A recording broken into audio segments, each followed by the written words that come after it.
এক ঝড়ে পুরো আম বাগানের সমস্ত আম প্রায় শেষ। তো 5টা 10-এ এসেছি, এখন বাজে 6টা 20, এখন আমাদের আম তোলা শেষ হয়নি। এই যে কুড়াচ্ছি আম। ঝড়টা সবে থেমেছে আর আমরাও আর দেরি না করে বেরিয়ে পড়েছি সোজা বাগানের দিকে, কারণ আরেকটু দেরি হলে সব আম লোকে কুড়িয়ে নিয়ে চলে যাবে। আর এইদিকে ঈশানের অবস্থা দেখো, একটা ট্রে কিছুক্ষণ নিয়ে যাওয়ার পর আর নিয়ে যেতেই পারছে না, তাই ছাগল আমাকে ধরিয়ে দিল। আর এটা হলো আমার ছোট জাইবুদের বাগান। ঝড় এতটা জোরেই হয়েছে যে 80% আম সব পড়ে গেছে। এই দেখো কত আম পড়ে গেছে।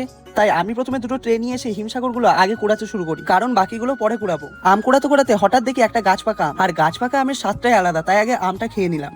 তারপর আবার শুরু হলো আম কোড়ানো। এই দেখো ঝড়ের অবস্থা, এত জোরে হাওয়া দিয়েছে যে গাছের একটা বড় ডালই ভেঙে গেছে। এত আম পড়েছে যে আমি, বড় জাইবু, দুই দিদি, দাদু, বাবা, ঈশান সবাই মিলেও কুড়িয়ে আর শেষ করতে পারছিলাম না। আম কোড়াতে কোড়াতে কখন যে সন্ধ্যা হয়ে গেল টেরই পেলাম না। এই ঝড়ে যা আম পড়েছে, প্রায় বাড়ির সবাই মিলে চলে এসেছি এখানে আম কোড়াতে। আমি, জাইবু, দুই দিদি, দাদু, দুই ভাগ্নে, বাবাও এসেছে আম কোড়াতে। তাও আম কোড়ানো আমাদের শেষ হচ্ছে না। সেই 5টা থেকে প্রায় এখন 6:30 বাজে, তো এখন আম কুড়িয়ে যাচ্ছি। মোটামুটি হয়েছে কোড়ানো, আর 3-4 জায়গায় ঠিক করা আছে, আর ট্রেগুলো মাথায় করে নিয়ে যাওয়া হচ্ছে।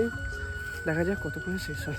এখনো পর্যন্ত 60% আমরা কুড়াতে পেরেছি। এইদিকে আমি আর দাদু ট্রেতে আম ভরছি, আর জাইবু বাবা আর একটা ভাই ওইদিকে মাথায় করে আমগুলো বই নিয়ে যাচ্ছে। সন্ধ্যা হয়ে গেছে বলে ওইদিকে দিদিরাও বাড়ি চলে যায়। আর এই যে শেষ ট্রে, এটা ভর্তি হয়ে গেলে আজকের মতো আম কোড়ানো শেষ। গাইস এখন বাজে 7:10, আর এখন আমরা বাড়ি ফিরছি। এই 5টা থেকে 7টা পর্যন্ত বাগানে থেকে এখন আসলাম বাড়ি। দেখো কত আম পড়েছে, এক ঝড়ে সব শেষ, আর ওই ঘরের ভেতরেও রয়েছে।